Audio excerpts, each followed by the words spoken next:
ये एक हमने एक प्रोजेक्ट बनाया है, जैसे जो हम लोग शुरू करने जा रहे हैं, जो सीरीज डॉट नेट पे के जो एप्लीकेशन बनाने की, उसके लिए ये हमने एक प्रोजेक्ट क्रिएट कर लिया है विजुअल स्टूडियो 2019 पे। इसका डॉट नेट फ्रेमवर्क अगर देखना है तो आप यहाँ से देख सकते हैं। इसका फ्रेमवर्क अभी हम लोगों ने लिया है 4.7.2। फ्रेमवर्क आप इससे ज़्यादा और इससे कम भी चूज़ कर सकते हैं, लेकिन एक स्टेबिलिटी लाने के लिए पोर्टल में, वेबसाइट में हम अभी के लिए ये वर्जन चूज़ किए हैं। इसमें ओवरऑल स्ट्रक्चर में एक नॉर्मल सा बता देता हूँ क्या होता है।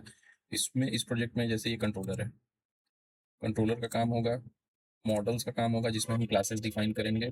कंटेंट में जैसे ये जो सी एस एस और लाइब्रेरीज हैं, इसमें हम एक्सटर्नल सी एस एस जो भी बनाएंगे डिज़ाइनिंग के लिए, वो अलग से एक फोल्डर बना के इसमें रख लेंगे।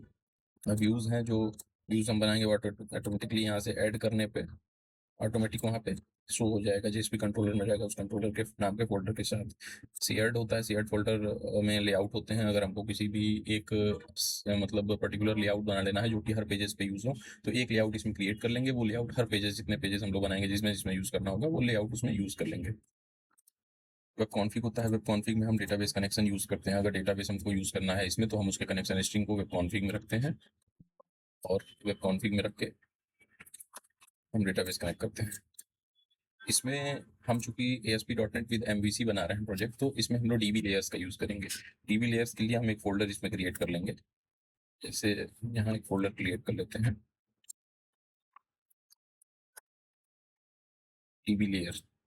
DB लेयर में क्या होगा, DB लेयर एक एक तरह से सिंपल लैंग्वेज में मैं समझाऊँ तो एक तरह से ब्रिज होता है। ब्रिज इन द सेंस कि डेटाबेस से और आपकी एप्लीकेशन तक डेटा को ले जाना और ले आना, वो डीबी लेयर का काम होता है। तो हम लोग जो डीबी लेयर का काम करेंगे, इसमें नॉर्मली दो तरीके होते हैं। आप डायरेक्ट टेबल से भी मैप कर सकते हैं, लेकिन हम लोग जो इस प्रोजेक्ट में बनाएंगे वो डीबी लेयर में प्रोसीजर के थ्रू यूज़ करेंगे, जिसमें आपको दोनों नॉलेज हो जाएगी, टेबल और प्रोसीजर्स दोनों की। प्रोसीजर्स में क्वेरी यूज़ होंगे, क्वेरी की भी नॉलेज आपको हो जाएगी। खैर वो सब हम आगे डिस्कस करेंगे। अभी हम लोग क्या करते हैं कि जब आप प्रोजेक्ट क्रिएट करेंगे तो कंट्रोलर में होम कंट्रोलर जो कि होता है वो डिफॉल्ट बन के ऑटोमेटिक आता है प्रोजेक्ट क्रिएट करने के बाद। इसमें क्या होगा कि इंडेक्स पेज जो है, इंडेक्स पेज पे हम अभी एक नॉर्मल सा ये रख दिए हैं टेक्स्ट दिखाने के लिए डेमो, कि ये पेज कैसा दिखेगा। और अगर इसमें हम देखिए लेआउट नल यूज़ करेंगे, यहाँ पे जैसे लेआउट अगर नल हम लिखेंगे तो वो लेआउट यूज़ नहीं करेगा। अभी हमने लेआउट का कोई ऑप्शन यहाँ दिया नहीं है, तो इसका मतलब कि वो जो डिफ़ॉल्ट लेआउट शेयर्ड फ़ोल्डर में बना हुआ है प्रोजेक्ट क्रिएट करने के साथ ही वो बनता है, ये लेआउट उस पे कॉल होगा। जैसे अगर हम यहाँ आएँ, ये सारे फ़ोल्डर्स पहले से ऑटोमेटिक क्रिएट होंगे, तो ये इसमें भी देखिए लेआउट मतलब इसमें भी लेआउट यूज़ हो रहा है। अगर लेआउट को यूज़ नहीं करना है डिफ़ॉल्ट वाले, तो यहाँ पे हमको देना पड़ेगा इंटर मार के लेआउट इक्वल टू नल, तभी वो लेआउट नल है, नल होगा, मतलब लेआउट यूज़ नहीं होगा, नहीं तो लेआउट यूज़ होगा। अभी हम इसको प्रोजेक्ट को रन करके देखते हैं।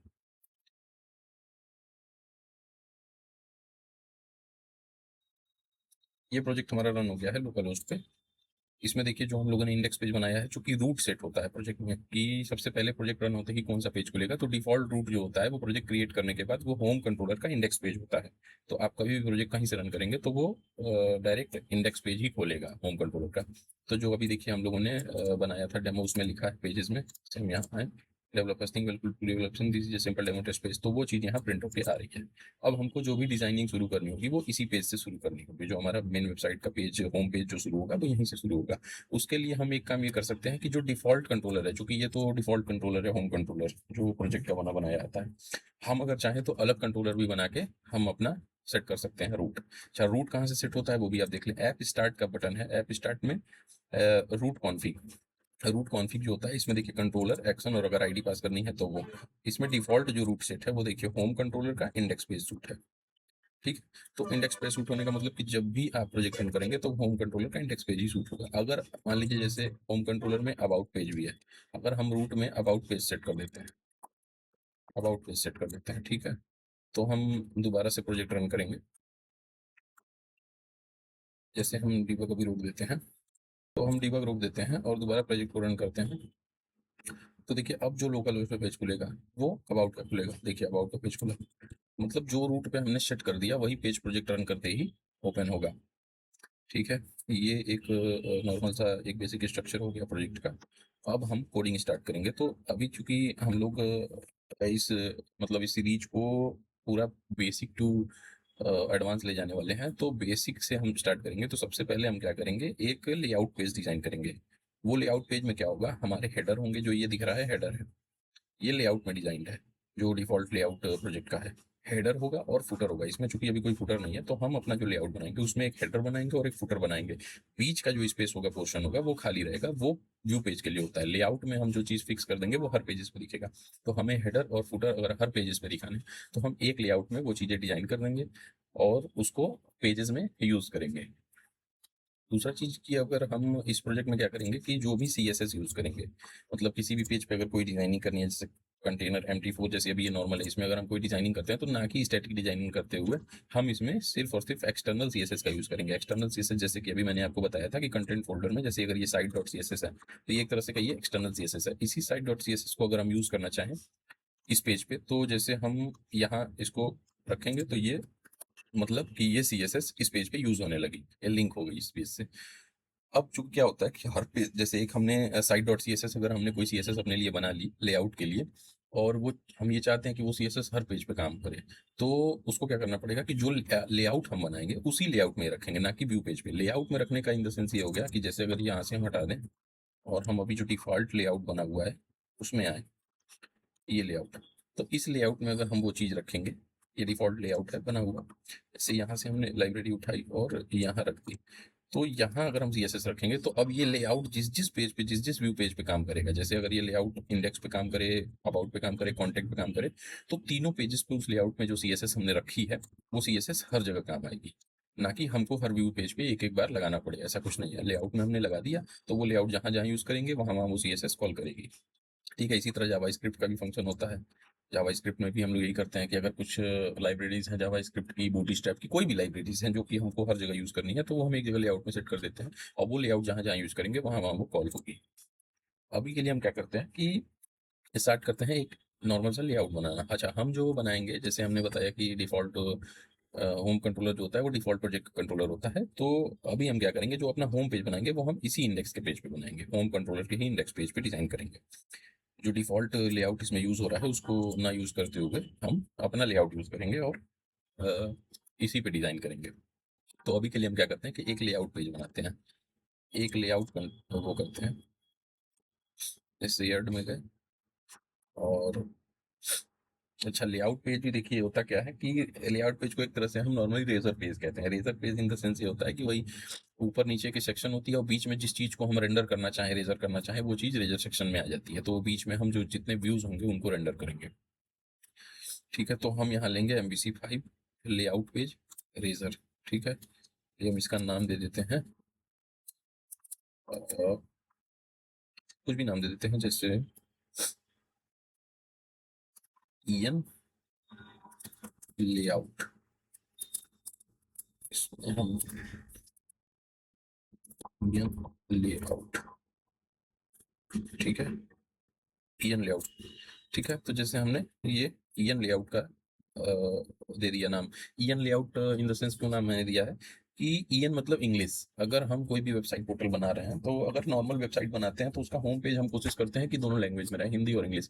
तो उसके लिए हमको दोनों दो के अलग अलग व्यू बनाने पड़ेंगे, दोनों के अलग अलग लेआउट्स बनाने पड़ेंगे, दोनों के अलग अलग कंट्रोलर्स रहेंगे, मतलब सारा कुछ अलग हो जाता है। वो अलग करने का मतलब ये हो जाता है कि आपको मतलब प्रोजेक्ट मैनेज करने में आसानी होगी, और सामने वाला अगर कोई दूसरा भी इस प्रोजेक्ट को देखता है तो वो भी जल्दी से समझ जाएगा कि कौन सी चीज़ें कहाँ से चल रही हैं। इस वजह से हम अलग अलग बनाते हैं, और इस प्रोजेक्ट को जो हम फोल्डर स्ट्रक्चर बनाएंगे वो प्रॉपर हम एक बेसिक से बनाएंगे। जैसे कोई भी एक बिगिनर लेवल का डेवलपर है जो सीखना चाहता है, जो अगर वीडियोस देखे ये मेरी, तो उसको देखते ही फोल्डर स्ट्रक्चर ये समझ में आ जाए कि कौन सी चीज़ कहाँ से चल रही है। तो ये लेआउट हम बना देते हैं अभी इंग्लिश के लिए, और हम लोग इंग्लिश से ही स्टार्ट करेंगे। तो देखिए ये लेआउट क्रिएट हो गया है।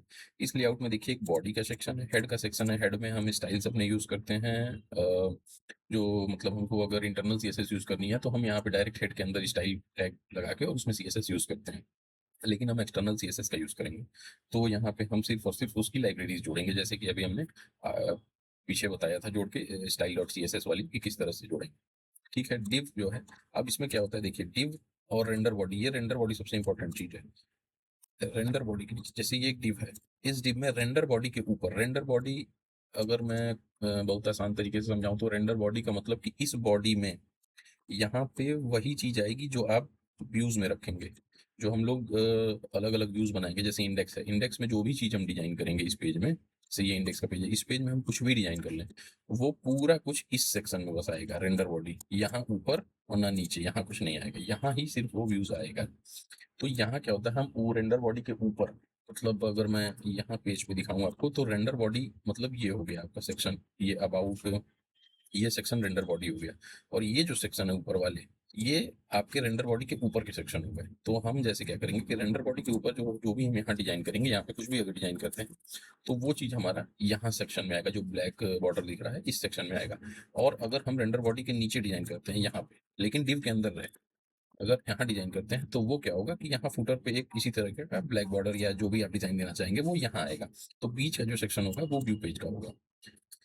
ठीक है, तो हम अभी लेआउट पेज का डिजाइन शुरू करते हैं। अच्छा, हम जो पोर्टल बना रहे हैं उसका चूंकि क्या है, हम जो पोर्टल बना रहे हैं उसमें अभी उसका नाम है digital agency management system. Digital agency management system का जो, जैसे हम लोग अगर किसी भी डिपार्टमेंट में, किसी पर्टिकुलर फर्म पे, किसी पर्टिकुलर कंपनी में इस चीज़ों को यूज़ करना चाहते हैं, पोर्टल को यूज करना चाहते हैं, तो उस कंपनी के नाम के साथ या जो भी मतलब उस कंपनी की डिटेल के साथ हम इसको डिजाइन करेंगे। लेकिन अभी हम क्या करेंगे कि हमारे पास किसी कंपनी की ऐसी डिटेल तो है नहीं, तो हम डेमो के लिए अपनी जो यूट्यूब चैनल की जो पेज का नाम है, या हमारे जो इंस्टा के पेज का नाम है, जो फेसबुक के पेज का नाम है, जो डेवलपर्स थिंक, उसी का यूज करके, उसी को हम एक फॉर्म मान के, उसी को एक कंपनी मान के, और उसी को डेमो तरीके से हम इसमें डिजाइन करेंगे, उसी के लिए डिजाइन करेंगे। ये हम समझेंगे कि हम इसी फॉर्म के लिए डिजाइन कर रहे हैं, जो कि इस पोर्टल को यूज करेगा, इस वेबसाइट्स को यूज करेगा। तो अभी हम एक नॉर्मल सा एक लेआउट डिजाइन करना शुरू करते हैं।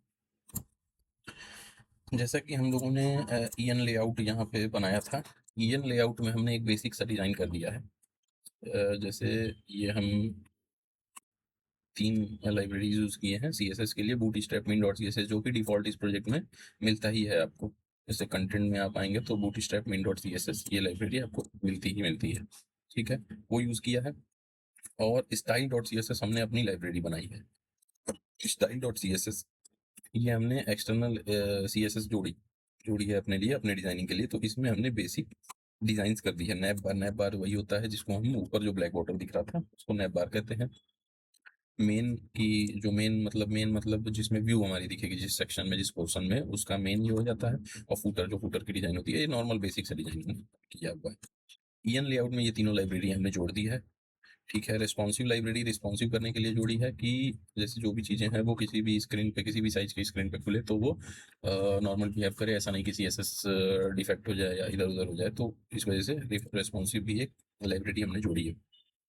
शुरू में हमने हेडर जोड़ा है। ठीक है, बॉडी के अंदर हेडर जोड़ा है, जिसमें एक नैप बार बनाया है। नैप बार में हमने अभी के लिए नॉर्मल सा अपने ही नाम, अपने पेज के नाम का एक नैप बार यूज़ किया है, जिसमें कुछ नॉर्मल से मेन्यूज दिए हैं यूआरएलआई में। यूआरएलआई नॉर्मल जो आपके यूज़ होते हैं वो हैं। इसमें एचआरईएफ दिया है। एचआरईएफ क्या होता है, लिंकिंग के लिए यूज़ होता है कि अगर इस पेज पे, इस मेन्यू में हमको क्लिक पे कोई पेज खोलना है तो उसकी लिंक हम यहाँ देते हैं। तो अभी सारे के लिए हमने हैश रखा है, क्योंकि अभी तो हम डेमो बना रहे हैं। मेन पेज का ये सेक्शन है कि अगर हम कोई भी व्यू बनाएंगे तो वो यहाँ रेंडर होगा, मेन के अंदर ही होगा। ठीक है, फुटर बनाया है, नॉर्मल सा फुटर बनाया है एक। ठीक है, डेट टाइम हमने ले लिया है। ये डिफॉल्ट लाइब्रेरी, डिफॉल्ट वो होती है, सेटिंग होती है, अगर इस तरह के आप डेट टाइम लिखते हैं @ करके, तो वो करंट डेट टाइम उठाता है। ठीक है, और 2 लाइब्रेरीज हमने जेएस की भी लगा ली है, एक बूटस्ट्रैप की लगा ली है जेएस की, जो कि आगे काम आएगी। अभी इसकी कोई ऐसी ज़रूरत नहीं है, लेकिन लगा लिया, आगे काम आएगी। ये भी डिफ़ॉल्ट प्रोजेक्ट क्रिएट करने के टाइम पे ही आपको स्क्रिप्ट नाम की एक फ़ोल्डर मिलती है। ये इसमें डिफ़ॉल्ट ये सब लाइब्रेरी पहले से आपको मिलती है प्रोजेक्ट क्रिएट करते ही। हम अब जो डिज़ाइन किए हैं उसको एक बार दिखा देते हैं आपको, रन करा के प्रोजेक्ट। ये हमने एक वो बनाया है,